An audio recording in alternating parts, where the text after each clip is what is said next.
শুভ সকালবেলা। অসংখ্য ধন্যবাদ জানাচ্ছি আমাদের আলোকিত মানুষ হিসেবে এখানে উপস্থিত আছেন আমাদের শ্রদ্ধেয় ভাইজান। ভাইজান, আপনার নামটা একটু তুলে ধরুন। আমি হচ্ছে রাঙ্গা সেনগুপ্ত। দাদা, আমি আপনাকে ধন্যবাদ জ্ঞাপন করছি আমার ব্রাইট নিউজ 99 চ্যানেল এবং জাতীয় পত্রিকা দৈনিক আজকের আলোকিত সেখান থেকে। আমি সাংবাদিক ফরাজ ভাই আপনার সঙ্গে আছি। দাদা, আপনার চ্যানেল তো হাতে নেন। হ্যাঁ দাদা, আপনাদের এই ব্যবসা প্রতিষ্ঠানটি আছে কত বছর হয়েছে?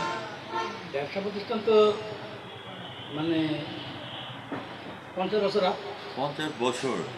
দ্যাট মিনস হচ্ছে যে হাফ সেঞ্চুরি অলরেডি হয়ে গেছে, সচিন টেন্ডুলকারের মতো। আপনাকে অসংখ্য ধন্যবাদ দাদা।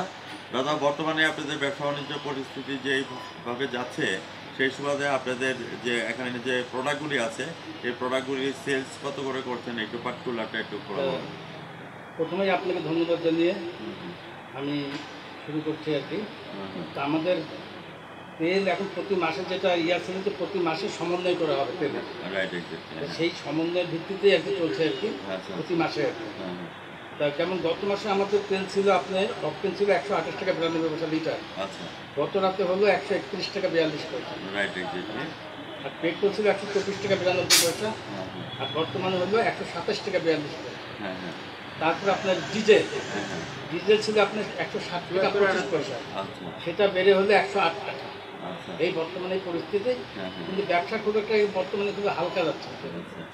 আমাদের এই তিনবার আমাদের প্রধানমন্ত্রী হয়েছে, তো আপনি বর্তমান সরকারের কাছে আপনার চাওয়া পাওয়া কি আছে এই কথাটা একটু তুলে ধরবেন এবং আইনমন্ত্রী আনিস ইসলাম আপনার কথা সরকারের কাছে এটাই চাওয়া যে তেল পেট্রোল বলেন, অকটেন বলেন, ডিজেল বলেন, এগুলি একটা দামের একটা সমন্বয় দামের মধ্যে রাখা এবং যাতে সবাই মানে ঠিক মতো ব্যবহার করতে পারে তেল জ্বালানি হিসাবে, এটাই চাওয়া। আমি সহমত পোষণ করছি দাদা। আমরা মাননীয় প্রধানমন্ত্রী মমতা বন্দ্যোপাধ্যায় জননেত্রী শেখ হাসিনার দৃষ্টি আকর্ষণ করছি, তার সাথে আমরা অর্থমন্ত্রী এবং আইনমন্ত্রী আনিস ইসলাম সাহেবের দৃষ্টি আকর্ষণ করছি এবং আমরা পার্লামেন্টের কাছে এবং সংসদের কাছে আমরা প্রেয়ার করতে যাচ্ছি যে তেল যে একটু ঊর্ধ্বগতি চলে গেছে এটা স্বাভাবিক পর্যায়ে আসবে, তাহলে দেশ আমাদের আরও উন্নতির দিকে যাবে।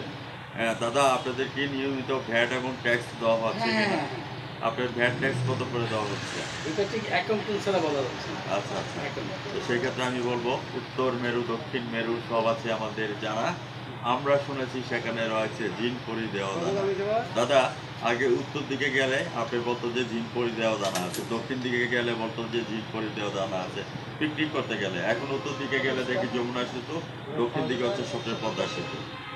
আপনারা যে ভ্যাট ট্যাক্স দিচ্ছেন এই ভ্যাট ট্যাক্সের টাকা দিয়ে আজকে পদ্মা সেতু করেছে মাননীয় প্রধানমন্ত্রী মমতা জননেত্রী শেখ হাসিনা। আজকে যে আপনাদের ভ্যাট এবং ট্যাক্সের টাকা দিয়ে দেশের উন্নয়ন করছে পদ্মা সেতু হয়েছে, আপনার অনুভূতিটা কেমন আছে দাদা? এতে আমার অনুভূতি খুবই ভালো হয়ে গেছে যে আমরা বাইরের সাহায্য না নিয়ে যে আমাদের দেশের অর্থ দিয়ে আমরা আজকে যে সেতু করছি, এটা আমাদের বিরাট পাওয়া।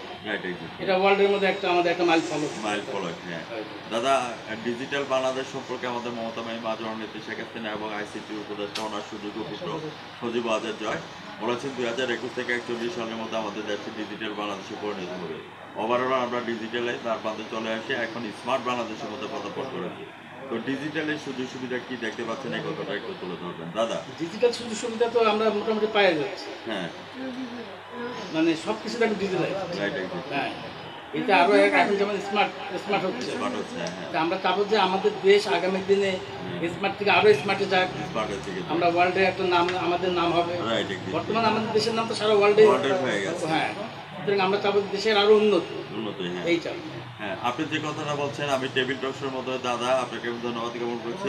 আমাদের বারেক ওবামা এবং পাকিস্তানের প্রধানমন্ত্রী একটি কথা বলেছেন, তোমরা যদি দেশের উন্নয়ন দেখতে চাও তোমরা বাংলাদেশের মধ্যে চলে যাও, দেখো জননেত্রী শেখ হাসিনা কীভাবে দেশকে উন্নয়ন করছে।